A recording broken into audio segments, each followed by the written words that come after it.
सध्या जगभरामध्ये अमेरिका आणि इतर देशांमधलं टॅरिफ वॉरमुळे शेअर मार्केटमध्ये मोठ्या प्रमाणामध्ये अस्थिरता निर्माण झालेली आहे। मात्र मार्केटमध्ये काही असे सुद्धा स्टॉक्स आहेत जे पुढच्या 2 वर्षांमध्ये तुमच्या गुंतवणुकीवर चांगले रिटर्न्स देऊ शकतात। होय, तुम्ही बरोबर ऐकले, जागतिक टॅरिफ वॉरमुळे शेअर मार्केटमध्ये डगमगत असताना भारतामध्ये असे 10 स्टॉक्स आहेत जे तुमच्या पोर्टफोलिओला अगदी सोनं बनवू शकतात। व्हेंचुरा सिक्युरिटीजने निवडलेल्या या टॉप 10 स्टॉक्सचा गेम प्लॅन आज आपण या व्हिडिओमध्ये पाहणार आहोत। हे स्टॉक्स कोणते आहेत, प्रत्येक स्टॉक्स किती रिटर्न्स देऊ शकतो, त्यामागची नक्की रणनीती काय असेल, हे जर तुम्हाला जाणून घ्यायचं असेल तर हा व्हिडिओ शेवटपर्यंत नक्की बघा। आणि हो, तुम्ही जर अजूनही पैसा पाणीला सबस्क्राइब केलं नसेल तर आत्ताच 2-3 सेकंद घ्या आणि सबस्क्राइब बटन क्लिक करा, बेल आयकॉनवर क्लिक करा। चला तर सुरुवात करूया। पहिल्या क्रमांकावर आहे बँकिंग सेक्टरमधील बादशाह असलेली HDFC बँक। ही बँक म्हणजे इन्व्हेस्टर्सचा विश्वास आणि स्थिरतेचं प्रतीक आहे। HDFC लिमिटेड बरोबर झालेल्या मर्जरमुळे बँकेची ताकद आणखी वाढली। मात्र या मर्जरमुळे बँकेचा क्रेडिट डिपॉझिट रेशो जो होता तो 110% गेला, ज्यामुळे बँकेनं लोन देण्याचा वेग जो होता तो जाणीवपूर्वक कमी केला होता आणि डिपॉझिट जमा करण्यावर भर दिलाय। आणि त्याचा परिणाम म्हणून नेट इंटरेस्ट मार्जिन, ज्याला NIM असं म्हटलं जातं, ते 3.6% खाली आले। परंतु मित्रांनो, येत्या काळामध्ये HDFC बँकेची कामगिरी सुधारण्याची शक्यता आहे। FY24 ते FY27 या काळामध्ये बँकेच्या ॲसेटमध्ये आणि डिपॉझिट्समध्ये 15 ते 18% CAGR ने वाढ होण्याची शक्यता आहे। याशिवाय बँकेची ॲसेट क्वालिटी जी आहे ती सुद्धा सुधारत आहे आणि प्रॉफिटचं प्रमाण जे आहे ते सुद्धा वाढताना दिसते। डिजिटल बँकिंग मधील वाढ, कस्टमर बेस्ड सर्व्हिसेस आणि चांगल्या रिस्क मॅनेजमेंटमुळे सध्या HDFC बँक मार्केटमध्ये आघाडीवर आहे। व्हेंचुरा सिक्युरिटीजच्या मते HDFC बँकचा हा शेअर जो आहे तो 2350 रुपयांचा टार्गेट गाठू शकतो, ज्यामुळे तुम्हाला 30% रिटर्न्स मिळू शकतात। लॉंग टर्म इन्व्हेस्टमेंटसाठी हा स्टॉक म्हणजे खऱ्या अर्थानं सोने पे सुहागा ठरू शकतो। आता दुसरा स्टॉक आहे या लिस्टमध्ये, तो म्हणजे युनिक आहे फिनो पेमेंट्स बँक या बँकेचा। हा स्टॉक म्हणजे हाय रिस्क हाय रिवॉर्डचा परफेक्ट कॉम्बो आहे। फिनो पेमेंट बँकची ताकद आहे त्यांचं मोठं मर्चंट नेटवर्क आणि डिजिटल प्लॅटफॉर्म। सध्या ते बँकिंग सर्व्हिसेस पासून वंचित असणारा जो भाग आहे तो म्हणजे ग्रामीण भाग, निमशहरी भाग जो आहे तिथल्या कस्टमर्स पर्यंत पोहोचतायत। सध्या बँकेकडे 1,10,00,000 अकाउंट्स आहेत आणि FY27 पर्यंत ही संख्या 2,50,00,000 जाण्याची त्यांची अपेक्षा आहे। फिनोने बिझनेस टू बिझनेस म्हणजे B2B सेक्टरमध्ये इन्कम सोर्सेस डेव्हलप केलेले आहेत, ज्यामुळे त्यांची वाढ वेगाने होतीये। FY24 ते FY27 या काळामध्ये कंपनीचं इन्कम 28% CAGR ने, ऑपरेटिंग प्रॉफिट 38% CAGR ने आणि नेट प्रॉफिट 34% CAGR ने वाढण्याची शक्यता आहे। याशिवाय कंपनीने मायक्रो फायनान्स आणि डिजिटल पेमेंट्समध्ये नवीन संधी उपलब्ध करून दिलेल्या आहेत, ज्यामुळे मार्केटमध्ये त्यांचा शेअर वाढतोय। व्हेंचुरा सिक्युरिटीजच्या मते फिनोचा शेअर 856 रुपयांचं टार्गेट गाठू शकतो, ज्यामुळे तब्बल 310% अपसाइड पोटेन्शियल तुम्हाला बघायला मिळू शकतो। जर तुम्ही रिस्क घ्यायला तयार असाल तर हा स्टॉक तुमच्या पोर्टफोलिओमध्ये घेण्याचा तुम्ही विचार करू शकता। या लिस्ट मधला तिसरा स्टॉक आहे NBFC सेक्टर मधली दिग्गज कंपनी बजाज फायनान्स। गेल्या 10 वर्षांमध्ये या कंपनीनं आपल्या ॲसेट्स मध्ये 29% CAGR ची जबरदस्त वाढ केलेली आहे। बजाज फायनान्सची ताकद काय आहे तर त्यांचा वैविध्यपूर्ण पोर्टफोलिओ, ज्यामध्ये कस्टमर लोन्स आहेत, SME फायनान्सिंग आहे, ग्रामीण भागातील कर्जाचा देखील समावेश आहे। याशिवाय भारती एअरटेल सोबतची पार्टनरशिप कंपनीला टेलिकॉम आणि डिजिटल पेमेंट सेक्टरमध्ये नव्यानं संधी उपलब्ध करून देते। मात्र कार फायनान्सिंग मधील क्रेडिट कॉस्टमुळे कंपनी समोर काही आव्हानं देखील आहेत। मात्र बजाज फायनान्सची रिस्क मॅनेजमेंटची क्षमता आणि टेक्निकल व्हिजन यामुळे ही आव्हानं लवकरच कमी देखील होतील। FY24 ते FY27 या काळामध्ये कंपनीचा AUM जो आहे तो 25% CAGR ने वाढण्याची अपेक्षा आहे। व्हेंचुरा सिक्युरिटीजने असं म्हटलंय की बजाज फायनान्सचा जो शेअर आहे तो 10,205 रुपयांचं टार्गेट प्राइस गाठू शकतो, ज्यामुळे 14% अपसाइड पोटेन्शियल इथे दिसते। NBFC सेक्टरमध्ये स्थिर आणि विश्वासार्ह रिटर्न्स हवे असतील तर बजाज फायनान्स हा स्टॉक तुमचा गो टू स्टॉक ठरू शकतो। आता येऊयात चौथा स्टॉक, जो आहे पॉवर सेक्टर मधील एका पॉवर हाऊसकडे, म्हणजे अदानी पॉवरकडे. भारतात विजेची वाढती मागणी आहे. कोळशाच्या उपलब्धतेमुळे अदानी पॉवरची कामगिरी जी आहे ती गेल्या काही वर्षांमध्ये आपल्याला चांगली दिसलेली आहे. FY25 मध्ये कंपनीच्या इन्कम आणि प्रॉफिट मध्ये मोठी वाढ झाली होती. FY24 मध्ये कंपनीची इन्कम 29.9%, इबिडा 81% वाढला आणि ही आकडेवारी खरोखर चांगली आहे. अदानी पॉवरने FY31 पर्यंत 30.67 गिगावॉट क्षमता गाठण्याचं महत्त्वाकांक्षी टार्गेट ठेवलेलं आहे. त्यासाठी कंपनी नव्याने पॉवर प्लांट्स उभारते, नवीन पॉवर प्रोजेक्ट्समध्ये गुंतवणूक करते. FY24 ते 27 या काळामध्ये कंपनीची इन्कम 11.8% CAGRने, इबिडा 10.6%ने वाढण्याची अपेक्षा आहे. व्हेंचुरा सिक्युरिटीजच्या मध्ये अदानी पॉवरमध्ये 806 रुपयांचं टार्गेट तुम्हाला बघायला मिळू शकतं, ज्यामुळे 55% अपसाइड पोटेन्शियल पाहायला मिळू शकेल. पॉवर सेक्टरमधील वाढ आणि कंपनीचा आक्रमक विस्तार जर तुम्ही पाहिला, हा स्टॉक तुमच्या रडारवर असायलाच हवा.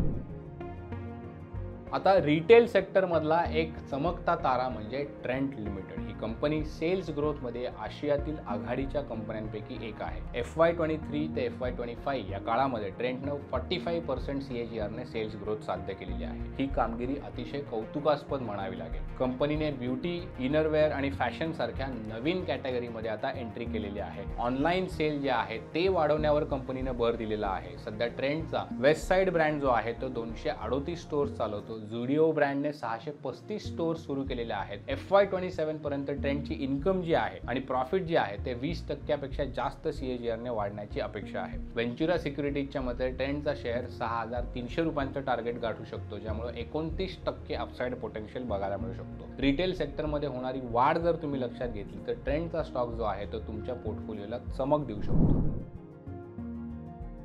आता म्युच्युअल फंड सेक्टरमधली चमकणारी कंपनी म्हणजे निपॉन लाईफ इंडिया AMC. ही भारतातील 4थ्या क्रमांकाची म्युच्युअल फंड कंपनी आहे, जी सगळ्यात जास्त वेगानं वाढते. FY24 ते FY27 या काळामध्ये कंपनीच्या ॲसेट्समध्ये 28.8% CAGRने वाढ होऊ शकते. ती 9.2 लाख कोटी रुपयांपर्यंत पोहोचण्याची सध्या अपेक्षा आहे. विशेषतः इक्विटी AUM जो आहे त्याच्यामध्ये 33.2% CAGRने वाढ होईल. कंपनीचे इन्कम, इबिडा आणि नेट प्रॉफिट अनुक्रमे 26%, 29% आणि 18% CAGRने वाढण्याची शक्यता आहे. याशिवाय सुधारित मार्जिन्स, रिटर्न्स ऑन इक्विटी यामुळे कंपनीची ताकद जी आहे ती आणखी वाढेल. निपॉन लाईफने डिजिटल प्लॅटफॉर्म आणि नवीन फंड ऑफरिंग्सद्वारे मार्केटमधला शेअर जो आहे तो सातत्यानं वाढवत नेलेला आहे. व्हेंचुरा सिक्युरिटीजच्या मते निपॉन लाईफचा शेअर 694 रुपयांची टार्गेट प्राइस गाठू शकतो, ज्यामुळे सध्या 26% अपसाइड पोटेन्शियल आपल्याला दिसते. म्युच्युअल फंड सेक्टरमध्ये होणारी वाढ जर पाहिली तर हा स्टॉक तुम्हाला स्थिर आणि लॉंग टर्म रिटर्न्स देऊ शकतो. आपल्या लिस्ट मधला 7वा स्टॉक आहे तो गॅस डिस्ट्रीब्युशन सेक्टर मधला. ही एक महत्त्वाची कंपनी आहे या सेक्टर मधली, ती म्हणजे इंद्रप्रस्थ गॅस, याला IGL सुद्धा म्हणतात. सध्या कंपनीच्या शेअरवर कच्च्या गॅसच्या वाढत्या किमती आणि APM गॅसच्या पुरवठ्यातील कपातीचा परिणाम झालेला दिसतो. पण मित्रांनो, IGL मध्ये लॉंग टर्म वाढीची क्षमता नक्की दिसते. FY27 पर्यंत कंपनीची इन्कम 23,951 कोटी रुपये गाठण्याची शक्यता आहे, ज्यामध्ये CNG, PNGचा वाटा मोठा असेल. इबिडा आणि नेट प्रॉफिट अनुक्रमे 24.5%, 23.30% CAGRने वाढण्याची अपेक्षा आहे. IGL सध्या कंपनीचा विस्तार आणि CNG स्टेशन्स वाढवण्यावर भर देत आहेत. हे नेटवर्क अजून विस्तारण्यावर भर आहे. व्हेंचुरा सिक्युरिटीजच्या मते IGLचा शेअर 257 रुपयांचं टार्गेट गाठू शकतो, ज्यामुळे 47% अपसाइड पोटेन्शियल आपल्याला दिसतंय. क्लीन एनर्जीची वाढती मागणी जर तुम्ही पाहिली तर IGLचा स्टॉक जो आहे तो तुमच्या पोर्टफोलिओमध्ये बऱ्यापैकी स्थिरता आणू शकतो. या शेअरचा तुम्ही विचार करू शकता. पुढचा स्टॉक जो आहे तो हेल्थकेअर सेक्टरमधील एक उगवता तारा आहे. या कंपनीचं नाव आहे कृष्णा डायग्नोस्टिक. ही कंपनी जी आहे ती आपल्या पब्लिक प्रायव्हेट पार्टनरशिप म्हणजे PPP मॉडेलसाठी ओळखली जाते. कंपनी काय करते तर परवडणाऱ्या दरामध्ये डायग्नोस्टिक सेवा उपलब्ध करून देते. FY27 पर्यंत कंपनीचे इन्कम 27.9% CAGRने वाढून 1297 कोटी रुपयापर्यंत जाण्याची अपेक्षा आहे. यामध्ये रेडिओलॉजी आणि पॅथॉलॉजी विभागांचा मोठा वाटा असेल असं तज्ज्ञ म्हणतात. कृष्णाने नवीन डायग्नोस्टिक सेंटर्स उघडण्यासाठी काय केलं तर कॅपिटल एक्सपेंडिचर वाढवण्यावर भर दिलेला आहे. जेव्हा कॅपेक्स वाढतं तो एक पॉझिटिव्ह सिग्नल मानला जातो. याशिवाय AI आधारित डायग्नोस्टिक्स आणि टेली रेडिओलॉजी नवीन टेक्नॉलॉजीचा त्यांनी उपयोग सुरू केलेला आहे. व्हेंचुराच्या मते कृष्णा डायग्नोस्टिक्स या शेअरमध्ये 1741 रुपयांचं टार्गेट आपल्याला बघायला मिळू शकतं, ज्यामुळे 134% अपसाइड पोटेन्शियल आपल्याला दिसतंय. भारतातील हेल्थकेअर सेक्टरमध्ये होणारी वाढ जी आहे ती जर लक्षात घेतली तर या स्टॉक्समध्ये चांगले रिटर्न देण्याची क्षमता आहे असं आपण म्हणू शकतो. या स्टॉक लिस्ट मधला 9वा स्टॉक आहे तो म्हणजे ज्वेलरी सेक्टर मधील एक मोठं नाव म्हणजे PN गाडगिल ज्वेलर्स. ही महाराष्ट्रातील दुसऱ्या क्रमांकाची संघटित ज्वेलरी कंपनी आहे. या कंपनीचे सध्या 39 स्टोअर्स भारत आणि अमेरिकेमध्ये कार्यरत आहेत. कंपनीच्या विक्रीमध्ये 92% शेअर जो आहे तो सोन्याच्या दागिन्यांचा आहे. FY26 पर्यंत कंपनी महाराष्ट्रात अजून 12 ते 15 स्टोअर्स ओपन करेल. तसेच ऑनलाईन विक्री वाढवण्यावर कंपनी भर देत आहे. FY25 पर्यंत कंपनीची इन्कम 10,156 कोटी रुपये गाठण्याची अपेक्षा आहे. प्रॉफिट मध्ये सुद्धा मोठ्या प्रमाणामध्ये वाढ होईल अशी अपेक्षा आहे. पुन्हा गाडगिल म्हणजे PN गाडगिलने डिझाईन, इनोव्हेशन आणि ब्रँडिंगद्वारे तरुण कस्टमरला आकर्षित केलेला आहे. व्हेंचुरा सिक्युरिटीजच्या मते कंपनीचा शेअर 768 रुपये टार्गेट प्राइस गाठू शकतो, ज्यामुळे 45% अपसाइड पोटेन्शियल आपल्याला बघायला मिळू शकतो. ज्वेलरी सेक्टर मधील वाढ, कंपनीचा होणारा विस्तार हे जर लक्षात घेतलं तर हा स्टॉक तुमच्या पोर्टफोलिओमध्ये सोन्यासारखे रिटर्न्स घेऊन येऊ शकतो. शेवटचा मात्र महत्त्वाचा स्टॉक आहे NBCC इंडिया. ही कंपनी इन्फ्रास्ट्रक्चर आणि बांधकाम सेक्टरमधली एक प्रमुख कंपनी आहे. सध्या कंपनीकडे 1 लाख कोटी रुपयांचं ऑर्डर बुक आहे. स्मार्ट सिटीज, रेल्वे आणि सरकारी प्रोजेक्टमधील शेअरमुळे कंपनी मार्केटमध्ये बऱ्यापैकी आघाडीवर आहे. FY25 पर्यंत कंपनीची इन्कम, EBITDA, नेट प्रॉफिटमध्ये अनुक्रमे 13%, 15% आणि 18% वाढण्याची अपेक्षा आहे. NBCCने रिअल इस्टेट सेक्टरमधील नवीन प्रोजेक्ट बऱ्यापैकी जास्त सुरू केलेले आहेत, ज्यामुळे त्यांची इन्कम जी आहे ती वाढताना दिसते. व्हेंचुरा सिक्युरिटीजच्या मते NBCCचा शेअर 150 रुपयांचं टार्गेट प्राइस गाठू शकतो, ज्यामुळे साधारण 10% पोटेन्शियल आपल्याला दिसते. इन्फ्रास्ट्रक्चर सेक्टरमधील जी काही वाढ होतीये ती जर लक्षात घेतली तर NBCCचा स्टॉक हा स्थिर आणि सेफ रिटर्न्स तुम्हाला देऊ शकतो. तर मित्रांनो, ही होती व्हेंचुरा सिक्युरिटीजच्या टॉप 10 स्टॉक्सची यादी. बँकिंग पासून ते रिटेल, पॉवर पासून ते हेल्थकेअर आणि ज्वेलरी पर्यंत, इन्फ्रास्ट्रक्चर पर्यंत या यादीमध्ये प्रत्येक सेक्टर मधल्या स्टॉक्सचा समावेश आहे, ज्यामुळे तुम्ही तुमच्या रिस्कनुसार पोर्टफोलिओ तयार करू शकता. या व्हिडिओमधील कुठलाही स्टॉक घेण्याचा किंवा विकण्याचा सल्ला पैसा पाणी देत नाही. शेअर मार्केटमध्ये जी तुम्ही गुंतवणूक करताय ही जोखमीनं भरलेली असते, त्यामुळे या स्टॉक्सचा तुम्ही व्यवस्थित अभ्यास केला पाहिजे. तुमचा रिसर्च तुम्ही केला पाहिजे. तुमची जोखीम घेण्याची क्षमता किती आहे त्यानुसार निर्णय घेतला पाहिजे. आर्थिक सल्लागाराची मदत नक्की घेतली पाहिजे. हा व्हिडिओ तुम्हाला कसा वाटला, कुठला स्टॉक तुम्हाला सगळ्यात जास्त आवडला हे आम्हाला कमेंटमध्ये नक्की सांगा. व्हिडिओ जर तुम्हाला आवडला असेल तर एक लाईक नक्की करा. तुमच्या मित्रांसोबत हा व्हिडिओ शेअर करा. या चॅनेलला सबस्क्राईब करायला अजिबात विसरू नका. बेल आयकॉन दाबा, जेणेकरून नवीन व्हिडिओ तुम्हाला लगेच उपलब्ध होतील. पुढच्या व्हिडिओमध्ये आपण भेटूयात. तोपर्यंत स्मार्ट इन्व्हेस्टमेंट करा आणि सुरक्षित राहा. धन्यवाद.